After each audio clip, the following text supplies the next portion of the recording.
शंभु कैलाशपति हर।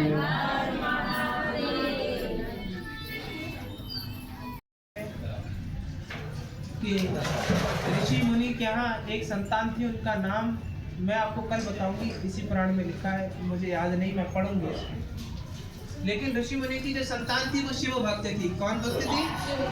तो एक दिन वो अपने पशु चरा रहे थे, तो उन्होंने देखा कि बीच खेत में शिवलिंग रखी है और शिवलिंग के नेत्र स्थान से रक्त निकल रहा है। क्या निकल रहा है?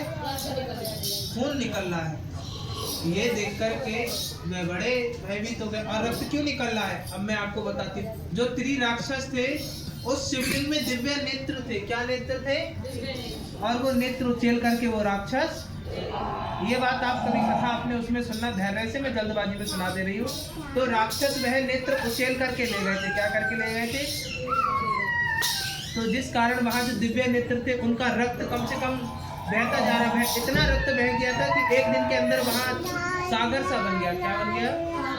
सागर मतलब तुम छोटा तलैया मान लो। तो इस प्रकार से अब उनके भक्त ने देखा कि मेरे महादेव आज वो भी बिना नेत्रों के, आपको क्या करें, बेल पत्ता तो भी भांग चढ़ाए तो भी रक्त ना रुके, वहां पुष्प चढ़ाए तो भी ना रुके। अब उन्होंने क्या करा, रुद्राक्ष की माला के कण चिपका दिए तो भी नहीं रुका रक्त। अब वो बोले कैसे रुकेगा? तो उनको ये बात ध्यान आई कि शिव को जब तक अपनी कोई खास वस्तु अर्पण ना करो तब तक उनकी भक्ति अधूरी है। तो उनकी कृपा से, महादेव की दया दृष्टि से उन्होंने क्या करा, उन्होंने देखा कि शिव के नेत्री गए तो उन्होंने जो भाला होता है जिससे वो पशु चराते हैं, कहीं सिंह उनको आके मार ला दे तो पहले का व्यक्ति भाला लेके चलता था। भाला लिया और अपनी आंख में नेत्र निकाल के एक शिव जी को लगा दिया, उसका रक्त तुरंत रुक गया। दूसरे ने भाला भूखा, नेत्र निकाला, शिवलिंग पर चिपका दिया दूसरे का, लेकिन खुद अंधे हो गए। और उन्होंने शिवलिंग पर नेत्र कैसे चिपकाए? अपनी एक आंख निकाली तो एक आंख से दिख रहा है कि यहाँ लगाना है। दूसरे पर उन्होंने नेत्र लगाने के लिए अपने पैर के अंगूठे से वहाँ की शिवलिंग का पता किया कि जैसे यहाँ पे तुम्हें आंख लगानी है तो यहाँ अब तुम्हारी दोनों आंखें निकल जाएंगी, तुम्हें थोड़ी पता यहाँ आंख लगानी, तो यहाँ वो अपना पैर लगा देंगे। तो यहाँ उन्होंने आंख चिपकाई। तो इसमें कहेंगे देवता का अपमान नहीं है, ये देवता का सम्मान है कि भक्त अपने अंग अर्पण करें। उनने दोनों शिवलिंग पे नेत्र चिपका दिए और शिवलिंग में से दिव्य प्रकाश चमका। क्या चमका? दिव्य प्रकाश चमका और उस शिवलिंग के प्रकाश में से साक्षात महादेव प्रकट हो गए और जाकर के वह दोनों नेत्र शिवलिंग में से निकले और भक्त के नेत्रों में समा गए। दोबारा से पुनर्नेत्र लग गए।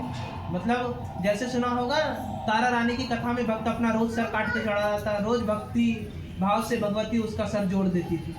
इसी प्रकार से ये हुआ, लेकिन ये एक ही बार हुआ। अब उस भक्त के जब नेत्र जुड़ गए और वह भक्त की भक्ति देख करके आज तक किसी को शिव ने अंगी अर्पण नहीं की, ये भक्ति तो बहुत बड़ी हो गई। आज के समय में उस समय के बाद किसी ने शिव को नेत्र नहीं चढ़ाए, क्योंकि भैया सबको अपने अपने अंग प्यारे हैं। लेकिन उनने ये देखा तो ये बात जब शिव के मन में ध्याई तो शिव ने वचन दे दिया, शिव से बड़ा न दानी कोई, शिव से बड़ा दानी। शिव ने कह दिया कि हे भक्त, अगले जन्म में तुम बछड़ा बनोगे। क्या बनोगे? और उस बछड़े की सवारी करते वक्त तुम घास चरोगे। क्या चरोगे? जहाँ पर मेरा अमृत गिरा होगा उस अमृत की बूंद तुम चाट लोगे, तुम सदा के लिए अमर, और उसी के ऊपर मैं सदा सदा के लिए तुम्हें अपना वाहन चुनता हूँ। क्या चुनता हूँ? बोले तुम बछड़ा बन के मेरे वाहन बनोगे, इस जन्म में नहीं। ये बात सुनकर के वे रोते हैं कि महादेव मेरी भक्ति सफल हुई, मेरी भक्ति, मुझे ये दुख नहीं था कि मैंने आपको नेत्र चढ़ाए, मुझे इससे बड़ा सुख मिल गया कि आपने मुझे अपना वाहन चुन लिया। आप किसी भी रूप में चुना, इससे मुझे कोई फर्क, मैं मोक्ष पा गया, इससे बड़ी कृपा नहीं हो सकती। दूसरा वरदान क्या दे दिया? एक वरदान देते हैं आदमी आधार देवता प्रकट होने पर, उन्हें 5 वरदान दिए। कितने वरदान दिए? पहला वरदान, तुम मेरे वाहन बनोगे। क्या बनोगे? तुम सृष्टि में मेरे सबसे बड़े भक्त जैसे कि भगवान नारायण के सबसे बड़े भक्त नारद जी, तो शिव जी के सबसे बड़े भक्त नंदी जी।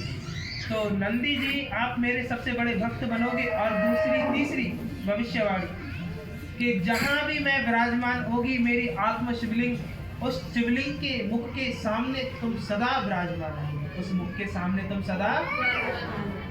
और यदि तुम्हें कोई भी जाकर के प्रणाम करके मेरी तरफ देखेगा, उसके दुखों का नाश होना। तुम्हारे कान जो कि तीखे भाले की तरह हैं, बछड़े के कान हो, गैया के कान हो, भाले के आकार के हैं, तो उन कानों के कनों में जाकर के कोई अपनी मनोकामना बोल देगा तो वो मनोकामना मेरे तक स्वयं पहुंच जाएगी। वो कामना, तो जो भी तुम्हारे कान में बात कहेगा वो बात पूरी होनी ही होनी है, उसको काल भी टाल। ये कितने हो गए? 4। अब 5वां क्या है? यदि कोई व्यक्ति मुझे जल अर्पण करेगा, तो जब तक तुम्हें जाकर के वो जल अर्पण ना हो जाए मेरा झूठा जल, तब तक मेरी पूजा सफल। जब तक नंदी का नाम मेरे संग नहीं जुड़ जाए तब तक कोई पूजा सफल। तो आप देखिए कि हम लोगों ने, जैसे कि आप कहीं देखेंगे कि मंदिर के शिवालय के सामने नंदी होते हैं, तो इसी प्रकार से यहाँ विकट शिवलिंग है। सबके इतने इतने बड़े हैं, हमारे यहाँ इतने बड़े शिवलिंग आ गए अपने यहाँ। सोचिए, उन्होंने खुद अपने हाथ से बनवा लिया। ना ये बात बुद्धि में आती, ना शिवलिंग बनती। बुद्धि में कैसी आई? शिव पुराण हो रही है, शिव ने कहा दरबार सुनना नहीं रहना चाहिए, तो शिवलिंग बन गई। अब शिवलिंग बन गई, इंसान कहता है शिवलिंग बहुत है। नारायण ने अपने हाथ कलाकारी से नंदी का साक्षात रूप बना करके धर दिया। सींग है, कान है, कानों में इतने इतने गहरे छेद है, नाक में इतना गहरा छेद है, और चारों के चारों पांव अलग है, पीठ पर चुनरी पड़ी है, चुनरी के पीछे इतनी लंबी पूंछ, और उस पूंछ के नीचे छेद नहीं है। वो तो ये नंदी की कृपा। और नंदी के जैसे कुंवर होता है, वो कुंवर भी नंदी जी के है। तो ये कृपा है कि जहाँ शिव आते हैं वहाँ नंदी स्वयं। अभी आप जाकर के पूरा ये अपना जो क्या स्थान पड़ता है आपका ये, इसके अलावा नहीं, पूरा क्या जिला क्या कहलाता है आपका? बरेली। बरेली। इतने बड़े शिवलिंग नहीं मिलेंगे, और है तो लंबे में होंगे, चौड़ाई में नहीं होंगे। और इन शिवलिंग ये पूरे मिट्टी के नहीं है, इनके अंदर 13 ईंटें हैं। कोई कह देगा इतने छोटे शिवलिंग के अंदर 13 ईंटें समा कहाँ से? 13 ईंटें हैं। 13 ईंटों के बीच में एक नारियल है शिवलिंग के अंदर, जो रखा गया है पूजा के समय। ऐसे ही मट्टी ठोक के नहीं रख दी है, बड़े विधि विधान से शिवलिंग बनी है। 13 ईंटें, 12 ईंटें, 13वां नारियल और 14वीं मिट्टी, यानी 14 प्रकार की वस्तुएं मिलाकर के ये शिवलिंग पूर्ण हुई है। ये कोई साधारण शिवलिंग, मंदिरों में भी रखी शिवलिंग या तो पत्थर की होती है या केवल मिट्टी की होती है, लेकिन ये केवल मिट्टी की शिवलिंग नहीं, बड़ी दिव्य शिवलिंग है। कल या परसों जब भी हमारी कथा का अंत होगा तो मैं आप सबको इस पे 1-1 लोटा जल चढ़ाने का मौका दूंगी। अभी तो नहीं दिया है, लेकिन मैं आपसे इस पे जल जरूर चढ़वाऊंगी। गंगा जी में बहने से पहले, ये छोटी वाली हुई, बड़ी वाली हुई, आपसे मैं जल अर्पण अभिषेक जरूर, अगर कल समाप्ति हुई इसलिए दोनों दिन ही देख लेना, जिससे कि आप सभी। और चांदी के पात्र से चढ़वाऊंगी। तांबे का जल कभी शिव को अर्पण नहीं होता, पीतल के लोटे से शिव को जल कभी अर्पण नहीं होता। ये दोनों महापाप हैं, या तो चांदी या मिट्टी, या तो चांदी या।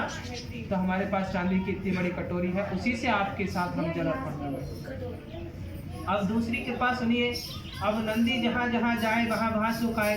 अगर किसी के यहाँ पर कोई भी कलेश चल रहा हो और गाय बछड़े से ब्याह जाए, बछिया से ब्याहना इतना शुभ नहीं, लेकिन बछड़े से ब्याह जाए तो उसका बछड़ा उनके घरे के उसको नोच लेता है। किसको क्या कहते हैं? कली काल से। कली काल मतलब घंघोर भयानक स्थिति आ जाती है जब कुछ नहीं रहता। बछड़े से ब्याहना बहुत शुभ है। उनके घर के सुख को बढ़ा करके और अपनी समृद्धि को बढ़ा करके उनके कष्टों को सोच देते। ये कृपा है नंदी महाराज की। ऐसे बने नंदी, वासुकी बने ऐसे, त्रिशूल आया ऐसे और डमरू आया ऐसे। ये मैंने आपसे कल और आज में पूरा बता दिया कि वासुकी कैसे। ये आपको कोई नहीं बताएगा इतने विस्तार से। शिव कथा में शिव कथा करने वाले ढोंगी बड़े मिल जाएंगे, लेकिन ठीक से बताने वाला एक नहीं चुनौती देती हूँ मैं, कोई सही शिव से जानता हूँ। अब कल हम जो कथा सुनेंगे उसमें हम शिव विवाह सुनेंगे, गणेश भगवान का जन्म सुनेंगे, कार्तिक का जन्म क्यों हुआ। कार्तिक का जन्म आप जानते हैं, ये त्रिदेवता, ये त्रिराक्षसों को मारने के लिए होगा, जिसमें पहली संतान कार्तिक है और दूसरी संतान गणेश और तीसरी संतान अशोक सुंदरी और चौथी संतान खुशी की है, कौशिकी नहीं खुशी की है। और आपकी जो छठवीं संतान है वो 14 पुत्र है। कौन है? तो ये हमारे शिव जी की संतानें हैं। और शिव जी की जो पूरी संतानें हैं वो कितनी है? 16 है। कितनी है? 16। ठीक है।